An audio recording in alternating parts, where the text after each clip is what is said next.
Assalamualaikum, selamat datang di Najma Absin Channel. Di sini kalian bisa menikmati novel-novel yang aku tulis secara gratis. Sebelum kalian lanjut menikmati novel aku, jangan lupa klik tombol like dan juga subscribe biar kalian dapat notifikasi. Nah, komen juga di setiap cerita biar seru dan share ke teman-teman kalian sebanyak-banyaknya ya. Terima kasih, selamat menikmati.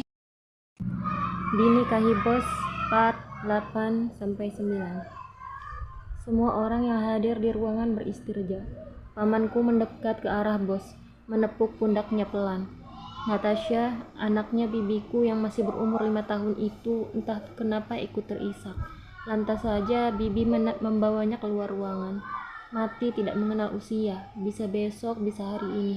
Semua manusia sebenarnya tinggal menunggu absen untuk dipanggil. Setelah itu, usai sudah menggapai visi hidupnya di dunia. Wajahnya aku lihat hanya datar, dia tidak menangis sama sekali.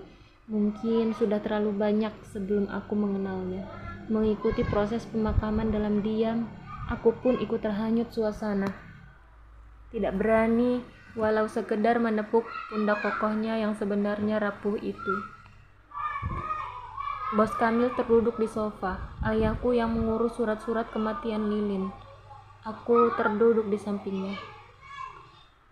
Apa yang harus kulakukan untuk menghiburmu, Bos? Tanyaku, sembari menatapnya. Ku dengar desahan pelan dari mulutnya. Cukup di sini, lirihnya, sembari memejamkan mata dan menyenderkan kepalanya di sofa. Aku hanya manggut-manggut. Berbagilah, lirihku dengan menepuk-nepuk pundaknya pelan. Semoga dengan begitu rasa sedihnya sedikit berkurang, walau aku sendiri tidak bisa memastikan. Sanak famili dia tak punya, bahkan teman dan kolega pun tidak ada yang melayat ke pemakaman adiknya. Acara takziah diadakan di rumahku atas perintah ibu. Setidaknya tetangga ikut berduka cita atas kepergian Lilin. Saat pembacaan Yasin, Bos Kamil nampak terpekur di pojokan, tatapan matanya kosong. Ibu mengisyaratkan padaku untuk membawanya ke kamar jika laki-laki itu merasa tidak sehat. Bos, kamu mau istirahat? Tanyaku setelah menepuk pundaknya pelan. Dia menggeleng lemah. Enggak, sebentar lagi pemakaman. Aku mengangguk mengerti. Air mataku berjatuhan tanpa terasa. Angin yang menerpa wajahku menjadi lebih dingin. Melihatnya jongkok dengan perasaan yang mungkin sangat hancur dan sedih, jelas aku tak tega. Ku gerakan lagi tangan ini untuk sekedar memberi kekuatan padanya, tapi sepertinya tidak mempan untuk menghapus kesedihan dan dukanya. Ibu dan bapak sudah pergi lebih dulu, begitu pula paman dan bibi. Kini hanya ada kami berdua di depan pusara Lilin. Setelah lama terdiam, kami pulang, menyusuri jalan pemakaman hingga berhenti di depan mobil Bos Kamil. Laki-laki itu masih menutup mulutnya, tak kunjung bicara.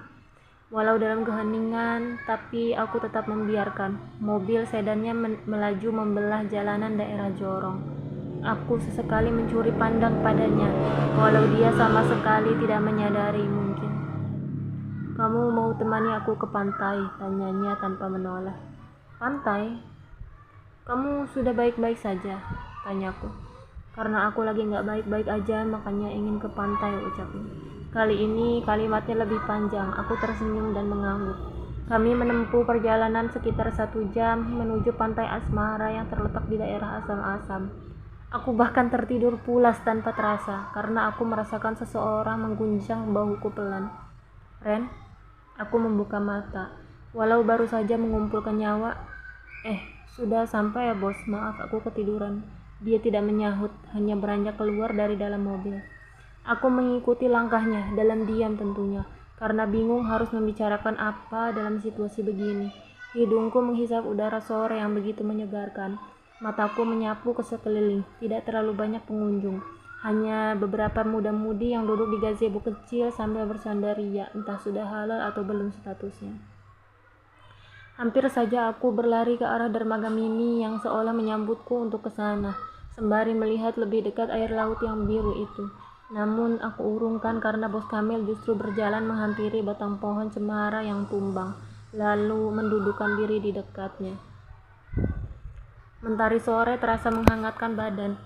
Bos Kamil duduk di pasir putih dengan tatapan ke arah laut. Aku ikut duduk di sampingnya setelah membeli 1 kotak martabak telur dan 2 es kelapa untukku dan Bos Kamil. Makan, aku menjulurkan 1 martabak telur padanya. Bos Kamil menoleh lantas memajukan wajahnya ke arahku. Posisi kami bersebelahan membuatku memalingkan wajah, khawatir dia menciumku, namun ternyata tidak. Dia menaruh kepalanya di bahuku. Kamu aja yang makan, Ren, aku nggak lapar, katanya lirih.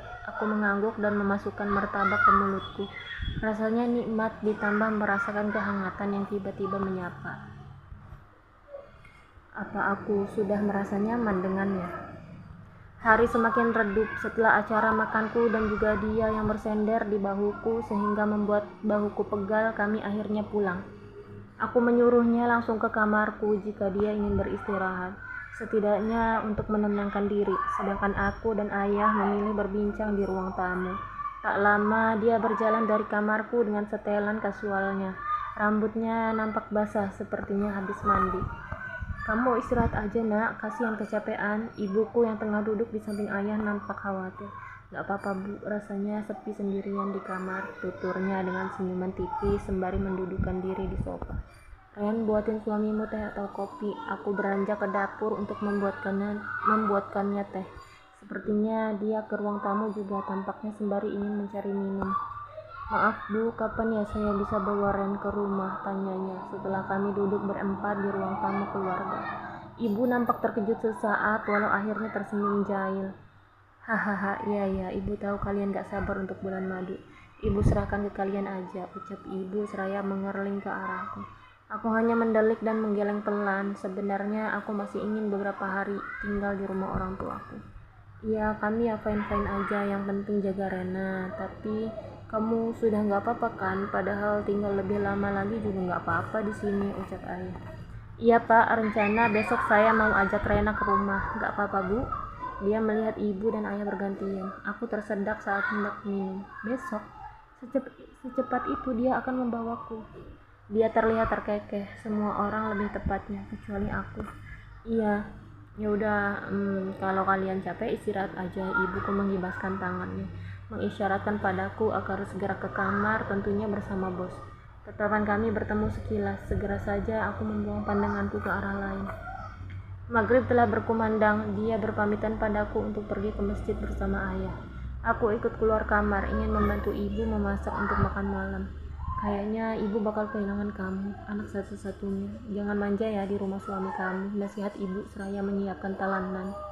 Hahaha, enggak lah, dia orangnya suka nyuruh-nyuruh, bisa-bisa aku jadi babu di sana, ucapku dengan nada kesal. Jangan bicara gitu dong sayang, dia suami kamu, masa kamu gibahin di belakang? Ups, iya Bu, maaf, tapi aku belum siap ninggalin ibu, gimana dong? Rajuku manja. Jarak rumah kita dan rumah Kamil kan bukan antar benua, Ren, cuma 5 langkah, deket aja. Kamu bisa sesekali ke rumah kalau nggak lagi capek. 30 menit perjalanan itu berpuluh langkah, Bu. Hehe, nggak apa-apa, nanti ibu bakal sering berkunjung ke rumah kalian. Aku memeluk ibu dengan erat, tidak rela rasanya lusa sudah tidak melihat wajah ibu di pagi hari. Makan malam kali ini entah mengapa terasa lebih membahagiakan. Bertambah 1 personil di rumah membuat keluargaku terasa ramai. Biasanya ayah yang banyak mengeluarkan candaan, namun kali ini ada dia yang juga sesekali melempar canda. Pokoknya, bapak maunya setengah halusin cucu. Ayah tidak mau kalah. Mereka berdua dari tadi berdebat tentang anak yang akan dilahirkan aku kelak. Wah, lebih berat perjuangannya, Pak. Kasihan Rena, ucapnya dihadiahi gelak tawa. Ibu juga sama terlarut dalam candaan dua laki-laki itu. Aku hanya diam tak menikmati. Kenapa ibu cuma melahirkan Rena, gak pengen nambah, tanyanya. Ibu dan ayah saling berpandangan. Melahirkan dia aja sudah seperti melahirkan bayi kembar, susah, apalagi kaki lebih dulu yang keluar. Makanya pas udah gede suka nendang-nendang, ya kan Ren? Aku merengut dengan wajah memerah, matanya kini melirikku dengan tatapan mencibir. Ih ibu, udah nggak usah diceritain, protesku. Hahaha, lagi mereka mentertawakanku, membuatku ingin segera usai makan malam. Di kamar dia tak banyak bicara, mungkin stok 7.000 katanya sudah habis. Aku maklum, lagi pula dia masih dalam masa kedukaan. Aku pun lelah, ingin segera beristirahat. Aku merasa canggung, tapi entahlah dengan bos Kamil. Dia berdiri di dekat jendela, sesekali mengecek ponselnya. Aku bertanya-tanya, tidak adakah malam pertama yang mendebarkan itu? Kenapa bos terlihat santai dan justru tidak menatapku yang kini terbaring di ranjang? Bos, aku tidur duluan ya. Terserah mau tidur di mana, bebas, ucapku sembari mengatur nada ucapanku agar tak terdengar gugup. Tentu saja pertama kalinya bagiku satu kamar dengan seorang pria. Dia tidak menyahut, hanya sibuk dengan handphonenya, membuat aku kesal entah mengapa. Aku memejamkan mata, namun baru sampai pada tahap tidur ayam, telingaku mendengar pembicaraannya dengan seseorang di balik telepon. Jangan, aku akan ke sana. Suaranya terdengar mencicit pelan, seperti tidak ingin sampai terdengar olehku. Entah mengapa hatiku rasanya tidak bisa tenang. Mendengar percakapan sekilas tadi malam cukup membuat tidurku tidak nyenyak. Bahkan aku tahu dia tidak tidur di ranjang, hanya di sofa. Saat aku tahajud pun dia urung membuka mata, tertidur amat pulas. Aku tidak akan mengajak dia tahajud untuk malam ini. Wajahnya terlihat tampak lelah. Barang-barangku sudah dikemas ke dalam koper. Kami mengambil cuti nikah. Mungkin kini karyawan sekantor tengah meributkan pernikahanku dengan bos. Aku tidak peduli. Mbak Linda berkali-kali mengirimku pesan, kecewa tak diundang. Bukan tidak ingin mengundang, pernikahannya ini memang terlalu tiba-tiba. Teganya kamu Ren, gak undang aku, emot nangis. Maaf mbak, mendesak soalnya, kami baru akad aja, tapi sudah sah secara agama dan negara. Untuk resepsinya, kami masih rencanakan waktunya. Aku membalas dengan perasaan menyesal. Ya deh, semoga sama ya, bos Kamil. Tuh kan, aku udah duga kalian ada rasa, emot ketawa. Ih, mbak, enggak ah, belum saatnya. Wajahku merona mendapat godaan dari kolegaku itu. Terus kenapa mau dinikahin sama dia? Ya gitulah, aku sudah bosan sendiri. Hehehe, lagian dia yang ngajak nikah duluan. Kayaknya sudah kepincut berat dan aku mau aja.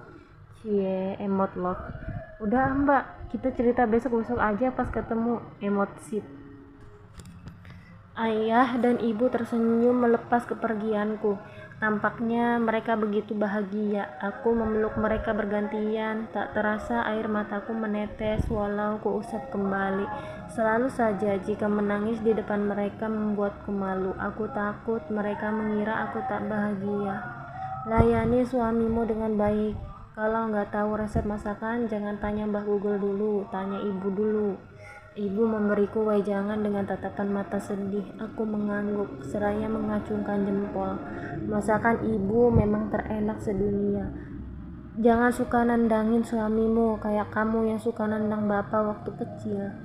Kini ayahku yang memberi petuah seraya mengusap pucuk kepalaku yang tertutup kerudung.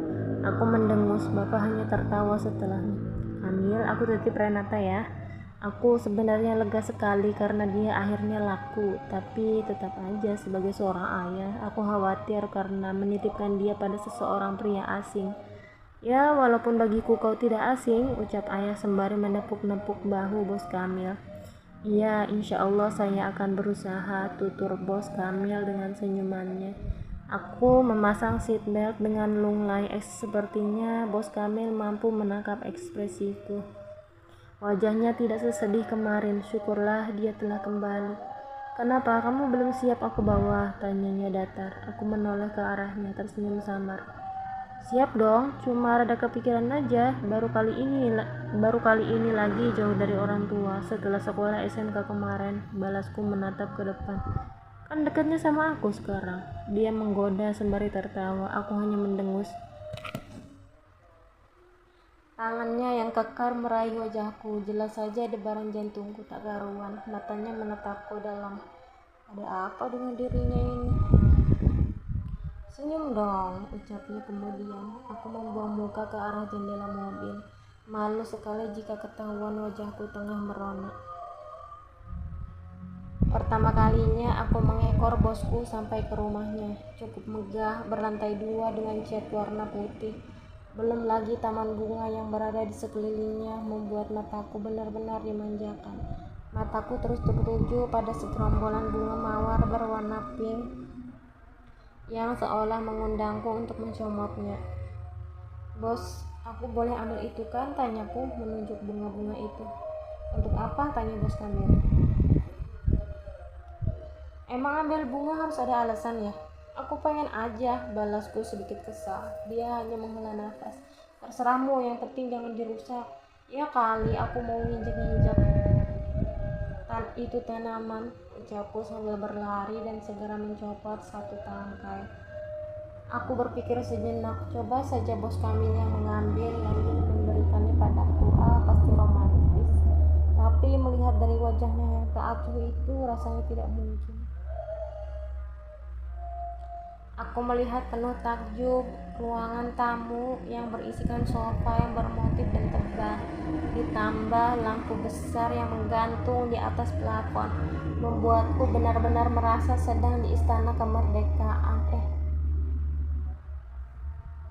Aku berseru dalam hati, ternyata sebegitu keren rumahnya bos kami. Tentu karena dia orang kaya, tapi yang aneh adalah penampilannya sederhana, bahkan mungkin jika orang tidak mengenalnya akan mengira bosku jebolan dari tunawisma. Wajar saja tanteku ragu-ragu dan mempertanyakan ketajiran bosku ini.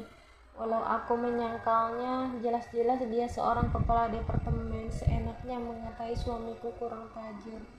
Bos Kamil hanya tidak ingin pamer sepertinya. Dia juga bukan tipe-tipe yang menyembunyikan kekayaan. Tetap saja, walau penampilan seadanya seperti saat ini, hanya mengenakan kaos tanpa kerah dipadukan dengan celana berbahan lepis sampai lutut, benar-benar biasa sekali, tapi wajah yang tampan itu setidaknya membuat tampilannya tertolong. Astaga Renata, bos Kamil menepuk jidat begitu aku terduduk di sofa, merasakan keempukannya. "Kenapa bos?" tanyaku heran. "Lah, kenapa barangmu ditinggal di mobil?" tanyanya sembari memijat kening dan bersender di sofa. "Ya Allah, itu mah nantilah bos, masih capek," ucapku dan memejamkan mata.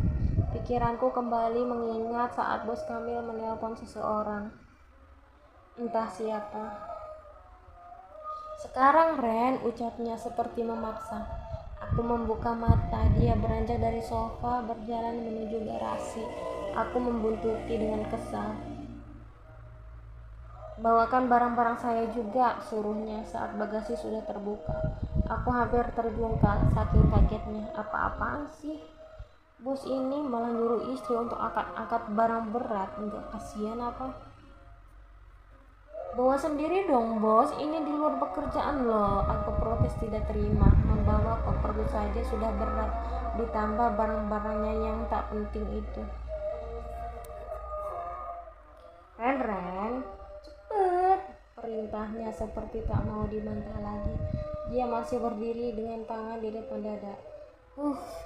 Aku menyeka keringat di dahi. Sepertinya memang moodnya sedang tidak bagus. Akhirnya aku membawa 2 koper mini dengan kedua tanganku. Dia benar-benar tidak iba melihatku kesusahan membawa barang-barang miliknya dan koper milikku yang berat. Kemana wajah bersedihnya kemarin? Mengapa kini bergantikan wajah menyebalkan dan bosinya itu? "Taruh di sofa aja," suruhnya lagi. Dengan gayanya yang santai, aku menurut saja, terpaksa. "Mau kemana kamu?" tanyanya dengan alis terangkat saat kami berdua sudah berdiri di depan pintu kamar. "Ya ke kamar dong, ini berat banget koper, aku mau segera menatanya," jelas balasku tak sabar. "Ya, badanku lelah, pengen tidur." "Ini kamar saya." "Noh, kamar kamu di sana," telunjuknya mengarah ke arah kamar yang berseberangan. Loh, kita nggak sekamar bos, tanyaku tak percaya, menatap dua pintu bergantian. Ya enggak lah, kita kan nikahnya karena simbiosis mutualisme.